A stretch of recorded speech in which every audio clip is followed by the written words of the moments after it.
ጤና ይስጥልን የተከበራችሁ የህብር ሬዲዮ አድማጮች፣ የዕለቱን የህብር ሬዲዮ ዜናዎችን እናሰማችኋለን። ዜናው የምናሰማችሁን የሀብታሙ አሰፋና ታምሩ ገዳንን። በቅድሚያ ማርዕስተ ዜና።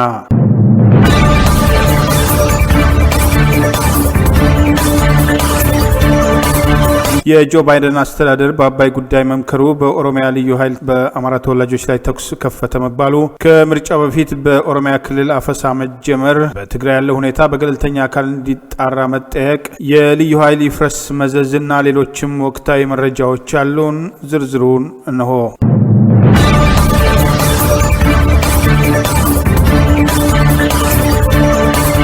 የኦሮሚያ ልዩ ኃይል በምስራቅ ወለጋ በክልሉ በሚኖሩ የአማራ ተወላጆች ላይ ተኩስ መክፈቱ ተሰማ። የኦሮሚያ ልዩ ኃይል በምስራቅ ወለጋ ዞን ጊዳ አያና ወረዳ ልዩ ቦታው መንደር 10ና ሊሙ ወረዳ አርቁምቢ ከመንደር 1 እስከ 6 ባሉት መንደሮች ውስጥ በሚኖሩ የአማራ ብሔር ተወላጆች ላይ ተኩስ መክፈቱንና በአካባቢው ይህን ተከትሎ ከፍተኛ ውጥረት መንገሱ ተገለጸ።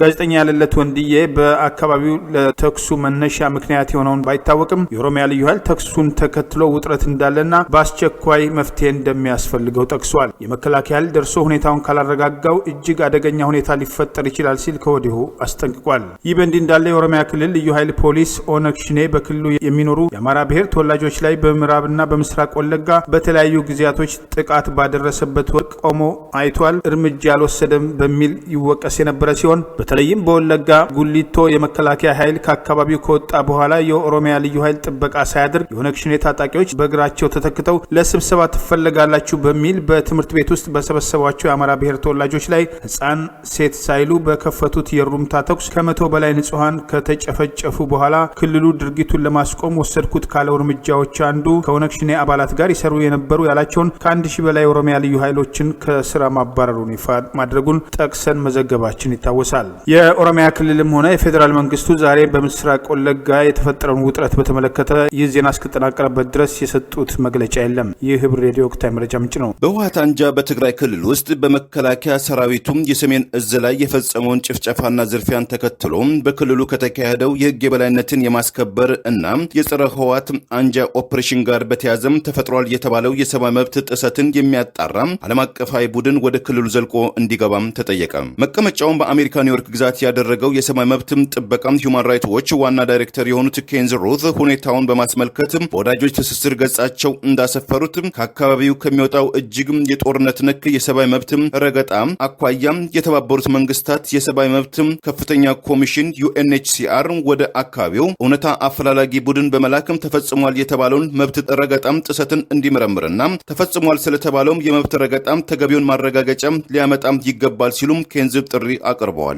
የዚሁ ድርጅት የአፍሪካ ቀንድ ዳይሬክተር የሆኑት ላቲቲያ ባዴር በሳምንቱ አጋማሽ ላይ 37 ሰዎችን እንዳነጋገር ነው ባለፈው ህዳር ወይም ኖቬምበር 20 2020 ኤሮፓ አቆጣጠር በኢትዮጵያ መከላከያ ሰራዊት ከተተኮሰባቸው የከባድ የጦር መሳሪያዎች የተነሳ 83 ሲቪሊያኖች በመቀሌ በሁመራና በሽሬ ከተማዎች ውስጥ ሞተዋል፣ ከ300 በላይ ቆስለዋል ማለታቸውን ከኢትዮጵያ መንግስትም በኩል ምላሽም ተነፍገናል ማለታቸውን ጠቅሰን መዘገባችን አይዘነጋም። ገለልተኛ እና አጣሪ ቡድን ወደ ኢትዮጵያ ይግባ የሚለውን ሐሳብ አንዳንድ ወገኖች በበጎ መልኩ ሲመለከቱት የኢትዮጵያ መንግስትን ጨምሮ ሌሎች በበኩላቸው ሉዓላዊነትን የሚጋፋ ጥያቄ ነው ሲሉም ይቃረኑታል። በኦሮሚያ የተቃውሞ ሰልፉን ተከትሎ አፈሳ ተጀምሯል። በጅማ ዩኒቨርሲቲ ጀዋር እንዲፈታ የጠየቀውም ታሰረ። በኦሮሚያ ትላንት በተለያዩ ከተሞች ሊደረግ የታሰበውና በከፍተኛ ጫና በአንዳንድ ከተሞች ብቅ ብሎ በጸጥታ ኃይሎች የተዳፈነው የተቃውሞ ሰልፍን ተከትሎ ሰልፉን አስተባብረዋል በሚልና በግልጽ በሰልፉ ላይ የሚታወቁ ግለሰቦች በኦሮሚያ ልዩ ኃይል እየታፈሱ መታሰር መጀመራቸውን ከክልሉ የሚወጡ መረጃዎች ይገልጻሉ። ቤተሰብ ሲጠይቅ ወደ ካምፕ ተወስደዋል የሚል ምላሽ እንደተገኘ የሚገልጹት እነዚሁ ምንጮች ትላንት የኦሮሚያ ክልል ምክትል ፕሬዚዳንት ሽመልስ አብዲሳና የጠቅላይ ፍርድ ቤት ፕሬዚዳንት መዓዛ አሸናፊን ጨምሮ የክልልና የፌዴራል ባለስልጣናት በተገኙበት የጅማ ዩኒቨርሲቲ ምርቃት ላይ ማይክ ነጥቆ እነ ጀዋር መሐመድ እንዲፈቱ የጠየቀው መሐመድ ደክሲሳ ታስሮ የት እንደተወሰደ እንደማይታወቅ፣ ሱልጣን ደክሲሳ የተባለውም የዚሁ ተመራቂ ወንድምና አንድ ሌላ ቤተሰብ አባል መታሰራቸውን ከአካባቢው የሚወጡ መረጃዎች መረጃዎች ይገልጻሉ። የጅማ ዩኒቨርሲቲ የሕክምና የአራተኛ ዓመት ትምህርታቸውን የሚከታተሉ 4 ተማሪዎችን ጨምሮ ዶክተር ሀሹ ጀማል የተባሉት የዩኒቨርሲቲው መምህርም ከትላንቱ ተቃውሞ ጋር በተያያዘ መታሰራቸውን እነዚሁ የኦሮሚያን የእስረኞች ጉዳይ የሚከታተሉ ወገኖች ገልጸዋል። ይህ በእንዲህ እንዳለ በመላ ኦሮሚያ የተቃውሞ ጥሪ በማድረግና ህገወጥ ቅስቀሳ በማድረጉ ቀደም ሲል በአገር ቤት የታገደው የኦሮሞ ሚዲያ ኔትወርክ ኦኤምኤን የሳተላይት ስርጭቱ ለጊዜው ተቋርጦ የነበረ ሲሆን የስርጭቱ መቋረጥ ከሰሞኑ ተቃውሞ ጥሪ ጋር ይገናኝ ወይስ ሳይገናኝ ለጊዜው ባይታወቅም ወደ አየር ላይ መመለሱን ጣቢያው አስታውቋል። በተያያዘ ዜና በረሃብ አድማ ላይ ናቸው የተባሉትና ዛሬ 18ኛ ቀን የሆናቸው እነ ጀዋር መሐመድ የመንግስት ባለስልጣናት ጋር ቀደም ሲል ጀምረውት የነበረውና የተቋረጠው ድርድር ይቀጥላል የሚል ወሬ እየተወራ ሲሆን የመንግስት ባለስልጣናት ሊያነጋግሯቸው ነው የሚል መረጃም እየወጣ ይገኛል። አቶ በቀለ ገርባ በረሃቡ ሳቢያ የግድ ሐኪም ማየት ያስፈልጋቸዋል የሚል መረጃ የሚወጣ ቢሆንም የኦሮሚያ ክልልም ሆነ የፌዴራል መንግስት በይፋ የረሃብ አድማውን በተመለከተ የሰጠው መግለጫ የለም። እነ ጀዋር መሐመድ የረሃብ አድማውን እንዲያቋርጡ በኦሮሚያ ፖለቲከኞችና ሃይማኖት አባቶች በአቶ ሌንጮ ለታና አቶ ዳውድ ኢብሳ የሚመራ ቡድን ቃሊቲ ድረስ ሄዶ አነጋግሯቸው ፈቃደኛ ለመሆናቸውን ጠቅሰን መዘገባችን ይታወሳል። ይህ በእንዲህ እንዳለ የእስር ቤቱ አስተዳደር ከእስር ቤቱ የሚቀርበው ምግብም ሆነ ከቤተሰብ የሚመጣው ምግብ አልተቋረጠም፣ ምግብ እየበሉ ነው ሲል መግለጫ ማውጣቱ ብዙ ደጋፊዎቻቸውን ማስቆጣቱ ይታወሳል። ይህ ህብር ሬዲዮ የወቅታዊ መረጃ ምንጭ ነው። የአሜሪካው ፕሬዝዳንት የጆ ባይደን አስተዳደር በኢትዮጵያው ህዳሴ ግድብ ግንባታም ውሃ ሙሌትና እንቅስቃሴ ዙሪያ ስምምነት የሚኖርበትን መንገድ እያፈላለገ መሆኑን አንድ የአገሪቱ ከፍተኛ ባለስልጣን አስታወቁ።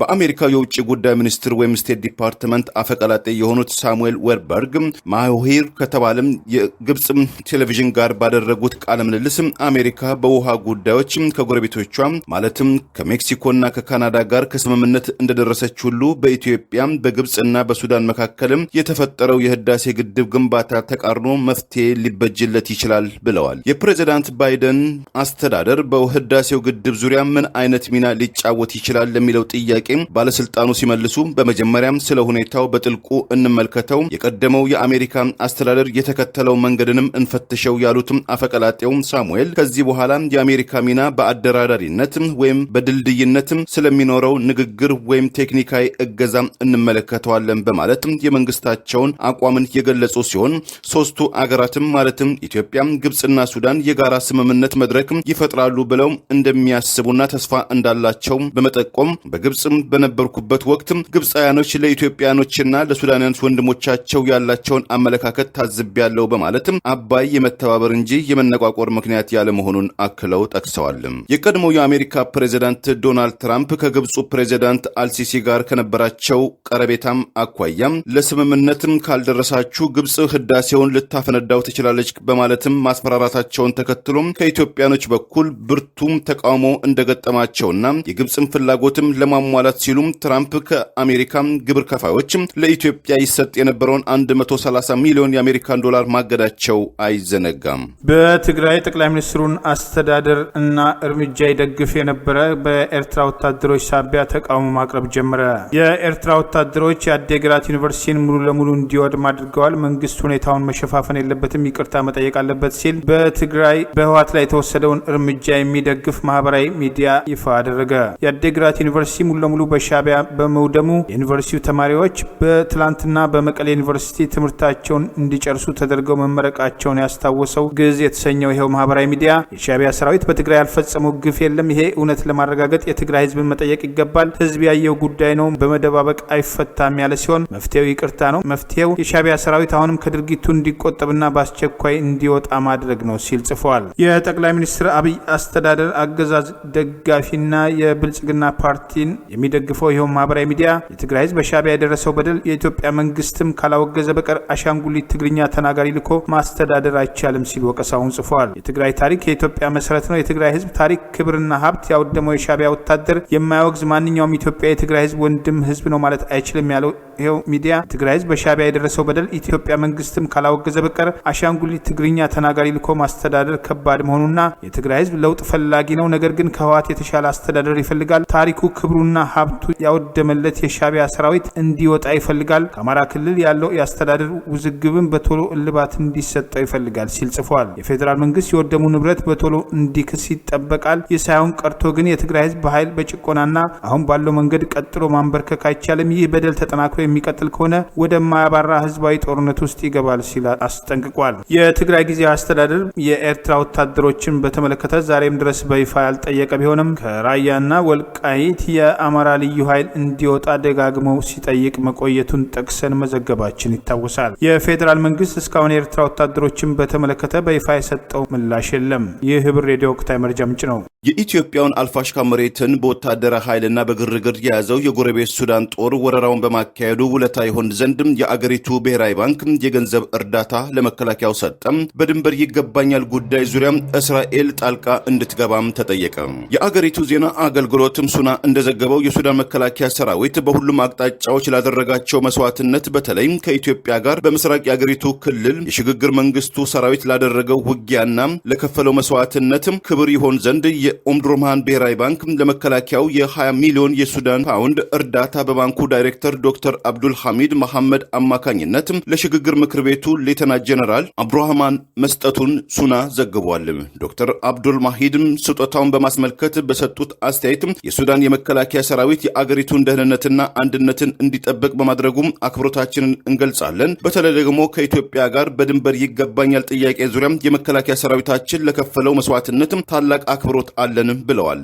ይህ በዚህ እንዳለ የኢትዮ ሱዳን የድንበር ይገባኛል ውጥረትን በተመለከተ የእስራኤል መንግስት ጣልቃ እንዲገባም የተጠየቀ ሲሆን በኢየሩሳሌም ፖስት ላይ ዛሬ በወጣው መጣጥፍ የመካከለኛው ምስራቅና የአፍሪካ ቀንድ በብዙ መልኩ ጥምረት ያላቸውና ተመሳሳይነት ያላቸው አገር በመሆኑ በቅርቡም ከሱዳን፣ ከሞሮኮ፣ ከባህሬንና ከተባበሩት አረብ ኤሚሬት ጋር ጤናማ ግንኙነት የፈጠረችው የኢትዮጵያም የረጅም ጊዜ ወዳጅ የሆነችው እስራኤል በአዲስ አበባና በካርቱም መካከል የተፈጠረውን ተቃርኖን በማርገብ ታሪካዊ ሚና ትጫወት ዘንድ ሲሉ ፋሲል ለገሰም ጥልቅና ወቅታዊ ትንታኔያቸውን በኢየሩሳሌም ፖስት በኩል አቅርበዋል። በኢትዮጵያ ከልዩ ኃይል በፊት የጎሳ ክልሎች መፍረስና የመከላከያ ሰራዊቱ አገራዊ መሆን ቅድሚያ ሊሰጠው እንደሚገባ ተገለጸ። የጠቅላይ ሚኒስትር አብይ አህመድ አስተዳደር የክልል ልዩ ኃይልን ለማፍረስ እቅድ እንዳለው በተለያዩ ጊዜዎች ሲገለጽ የቆየ ሲሆን በቅርቡ ይሄው ውስጡን እየተጠናከረ መምጣቱን በማየት የክልል ልዩ ኃይል ከመፍረሱ በፊት መጀመሪያ በጎሳ የተሸነሸነው የክልል አስተዳደር መፍረስና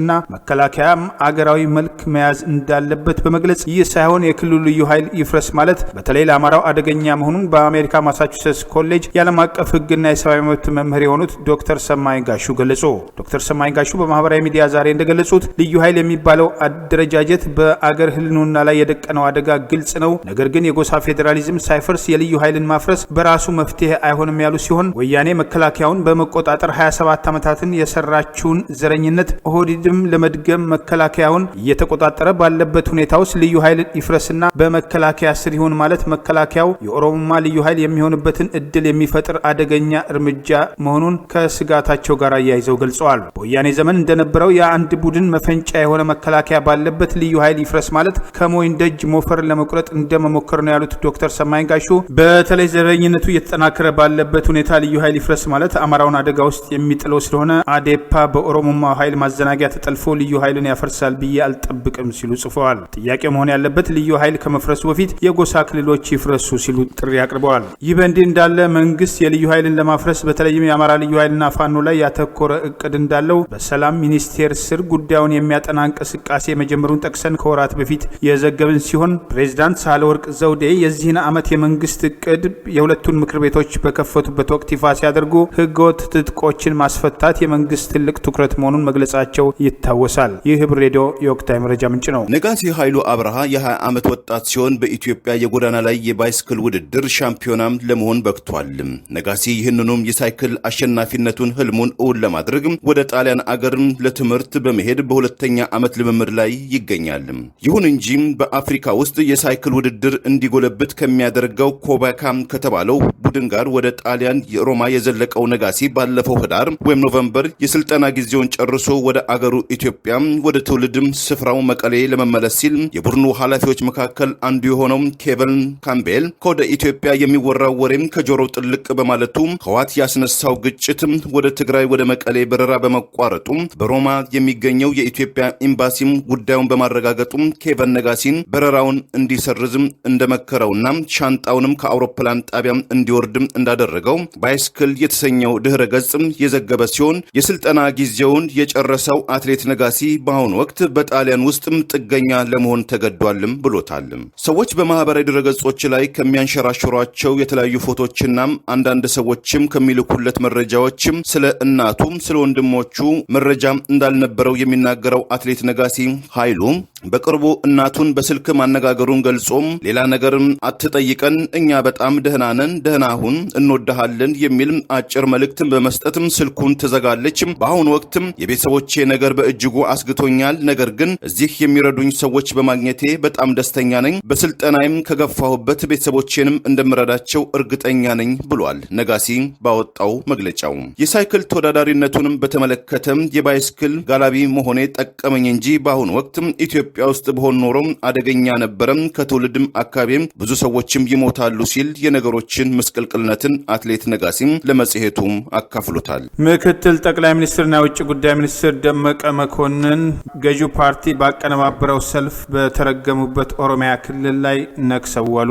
ምክትል ጠቅላይ ሚኒስትርና የውጭ ጉዳይ ሚኒስትር አቶ ደመቀ መኮንን ዛሬ ከጠቅላይ ሚኒስትር አብይ አህመድ ጋር በመሆን በኦሮሚያ ክልል የሻምቡ ባኮና የሻምቡ አጋምሶ እንዲሁም የአምቦ ጉደርና የጉደር ሰዮ ሸኖ የመንገድ ግንባታ ፕሮጀክቶች የማስጀመሪያ መርሃ ግብር ላይ ተገኝተው የመሰረት ድንጋይ አብረው ያስቀመጡ ሲሆን በተለይም በደንቢዶሎ በተገኙበት ወቅት የተወዳጁን ድምፃዊ ሰለሞን ደነቀ ያደበሌ ለተሰብሳቢው በዜማ በማስታወሳቸው ከፍተኛ አድናቆትና ድጋፍ ተችሯቸዋል።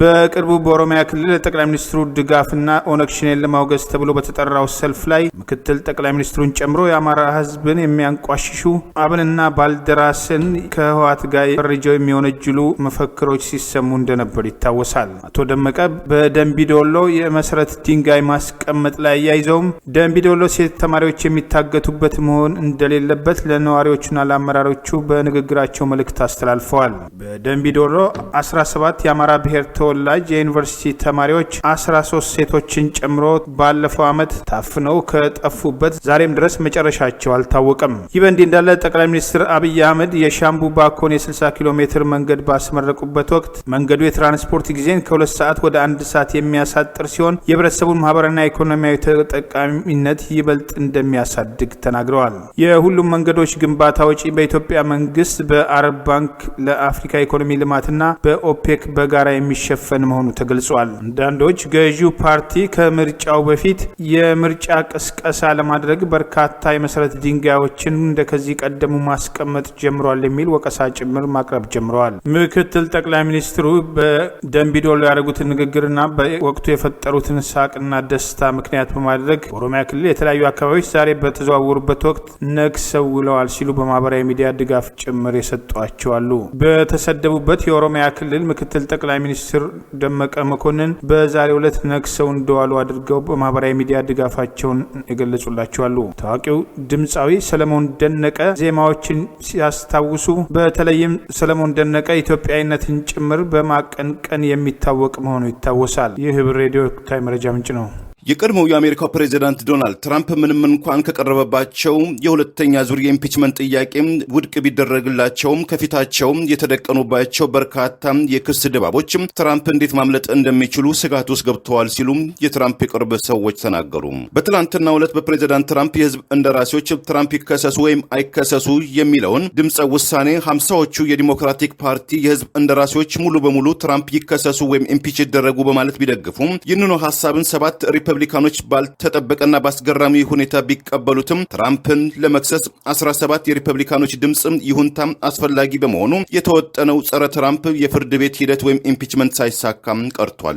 ይሁን እንጂ እንደ ሲኤንኤን ዘገባ አብዛኞቹ ሪፐብሊካኖች ሳይቀሩ ትራምፕ ላለፈው ጥር ወይም ጃንዋሪ 6 2001 ኤሮፓ አቆጣጠር ለተፈጸመው ታሪካዊ የአሜሪካን የዲሞክራሲ ስርዓት ገበና ለስርዓት አልበኞች ማጋለጥ ከተጠያቂነት አያመልጡም የሚል አንድምታ ያለ ሲሆን የሰሜን ካሮላይና ተወካይ የሆኑት ቶም ስቲልስ ፕሬዚዳንቱን ጨምሮ ማንም ሰው ከወንጀሉ ሊያመልጥ አይችልም፣ የኛ አገር የወንጀለኝነት ህግ ስርዓትም ክሪሚናል ጀስቲስ ሲስተም ማንም ፖለቲከኛ ይጠየቃል ሲሉም ተናግረዋል።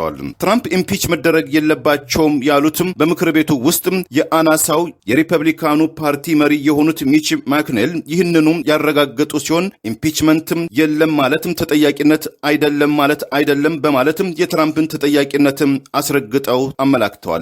የቀድሞ ፕሬዚዳንት ትራምፕም ጆርጂያ ላይ የምርጫውን ውጤትም ካልቀየራችሁልኝ በማለት የስልክ ጫና መፍጠራቸው፣ ሮብ ዕለትም የክስ ምርመራም መጀመሩ፣ በዋሽንግተን ዲሲም ለተፈጠረው ስርዓት አልበኝነትም የትራምፕ እጆች ስለመኖሩ ያለመኖሩ የፌዴራል ምርመራ ቡድን የሚመረምርበት መብት አለው መባሉ፣ በኒውዮርክ ግዛትም የሚገኘው የትራምፕ ኩባንያ ከዕዳ ጋር በተያያዘ የክስ ወንጀሎችም ይጠየቅበታል መባሉ ጡረተኛው ፕሬዚዳንት ትራምፕ በርካታ ስጋትም ተጋርጦባቸዋል ሲል ቢዝነስ ኢንሳይደር ዛሬ አስነብበዋል።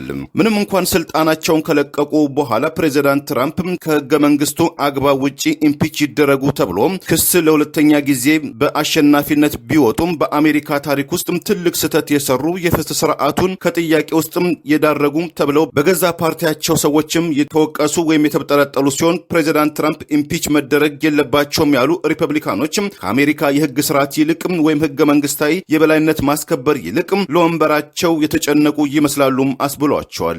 የትላንትናውን ውሳኔን በተመለከተ ፕሬዚዳንት ጆ ባይደን ለአሜሪካ ዲሞክራሲ ታላቅ የሐዘን ቀን ነው በማለትም ቅሬታቸውን መግለጻቸው የተለያዩ ዘገባዎችም ገልጸዋል። ኢትዮጵያ የተበደረችውን ብድር መክፈል የማትችልበት ደረጃ ሊደርስ እንደሚችል ተገለጸ። ሁኔታው አደገኛ መሆኑ ተመልክቷል። ኢትዮጵያ በያዝነው የፈረንጆቹ ዓመት በ2022 በአማካይ $5 ቢሊዮን ዕዳ መክፈል የሚጠበቅባት መሆኑን ያመለከተ አንድ ዓለም አቀፍ ሪፖርት በተጠቀሰው ጊዜ ውስጥ የአገሪቱ አጠቃላይ የውጭ ምንዛሪ ክምችት $3 ቢሊዮን ብቻ እንደሚሆንና ይህም ለሀገሪቱ የ3 ወራት የውጭ ዕዳ ክፍያ ብቻ የሚያገለግል መሆኑና ያለባትን ዕዳ ክፍያዎች ግዴታ መወጣት እንደማትችል ተገለጸ። ፊች የተባለው ዓለም አቀፍ ተቋም የኢትዮጵያ ዕዳ የመክፈል አቅምና አዝማሚያ በመመዘን የክፍያ ግዴታዋን ልታቋረጥ እንደምትችል የሚያመለክት ደረጃ የሰጠውም ይህንንም በኢትዮጵያ የገንዘብ ሚኒስቴር ይፋ የተደረገ የመንግስት እቅድ መነሻ በማድረግ መሆኑን ባለፈው ሳምንት ያወጣውን ሪፖርት መሰረት አድርጎ ሪፖርተር ጋዜጣ በዛሬ እትሙ ዘግቧል። ኢትዮጵያ በአይኤምኤፍ እና በቡድን 20 አገሮች ባመቻቹት የዕዳ ጫና ማቃለያ መሰረት ከፍተኛ የውጭ ዕዳ ጫና ካለባቸው 74 አገሮች መካከል አንዷ እንደሆነችና ለእነዚህ አገሮች በተሰጠው ዕድልም ከተጠናቀቀው 2020 ባለው ጊዜ ውስጥ መክፈል የነበረባትን $472 ሚሊዮን የውጭ ዕዳ የክፍያ ጊዜ ለአንድ ዓመት ያህል ማራዘሟን የአይኤምኤፍ መረጃ እንደሚያመለክት ሪፖርቱ ይጠቅሳል። ጋዜጣው ያነጋገራቸው ባለሙያዎች መንግስት ማድረግ የነበረበትን ዝግጁነት ሳያጠናቅቅ የውጭ የግል አበዳሪዎች እፎይታ ወይም ማራዘሚያ እንዲሰጡት ለመጠየቅ ማቀዱን አስቀድሞ መግለጹ ትክክል እንዳልሆነ ጠቁመው ይህ በመሆኑም የምዘና ተቋሙ በኢትዮጵያ የውጭ ብድር ፍላጎት ላይ አሉታዊ ተጽዕኖ ሊፈጥር እንደሚችል በሪፖርቱ መጠቀሱን አመልክተዋል። መንግስት በአይኤምኤፍ ዕዳ እገዛ እያደረገ ያለውን የውጭ ዕዳ ጫና ማስተካከያ አጠናቆ ለግል የውጭ አበዳሪዎች ለመጠየቅ ያገደውን ቢያስተካክል የተሻለ እንደነበር የገለጹት ባለሙያዎች በተለይም ለሁለት የውጭ ቴሌኮም ኩባንያዎች ከሚሰጠው የስራ ፈቃድ የሚገኝ ገቢና የኢትዮ ቴሌኮም ከፊል ሽያጭ የሚገኘውም ገቢ ለዕዳ ክፍያ ሳይውል ለሌሎች የልማት ፕሮግራሞች መጠቀም ያስችል እንደነበር ተገልጿል። እነዚህ ተቋማት ያወጡት ዓለም አቀፍ ሪፖርት መንግስት ከላይ የተጠቀሱትን ገቢዎች በተወሰነ መልኩ ለዕዳ ክፍያ እንዲጠቀም ሊገደድ የሚችልበት ሁኔታ እንዳለም ባለሙያዎቹ ጠቁመዋል። በአጠቃላይ ግን የተቋማቱ የምዘና ደረጃ በኢትዮጵያ ላይ የሚኖረው አሉታዊ ጉዳት የአጭር ጊዜ ብቻ እንደሚሆን የጠቀሱት ባለሙያዎች በሀገሪቱ ያለው ፖለቲካዊ አለመረጋጋት አኳያ ፈጣን ምላሽ ካልተሰጠው ዓለም አቀፉ ተቋማት የሚያቀርቡት የኢኮኖሚ ምዘና ሪፖርት ጋር ተዳምሮ ዘላቂ ጉዳት ሊያስከትል እንደሚችል ይሄው ዘገባ ያመለክታል። ይህ ህብር ሬዲዮ የወቅታዊ መረጃ ምንጭ ነው። ለዛሬ ያሉን ዜናዎች እነዚህ ናቸው። ዜናውን ስታደምጡ ለቆያችሁ የህብር ሬዲዮ ቤተሰቦችና አድማጮች ምስጋናችን ይድረሳችሁ። የህብር ሬዲዮ ኦፊሻል የዩቲዩብ ቻናላችንን ሰብስክራይብ ያላደረጋችሁ ሰብስክራይብ በማድረግ በተጨማሪም የደውል ምልክቱን በመጫን የህብር ሬዲዮ ቤተሰብ እንድትቀላቀሉ በአክብሮት እንጋብዛለን። በድጋሚ እናመሰግናለን። ጤና ይስጥልን።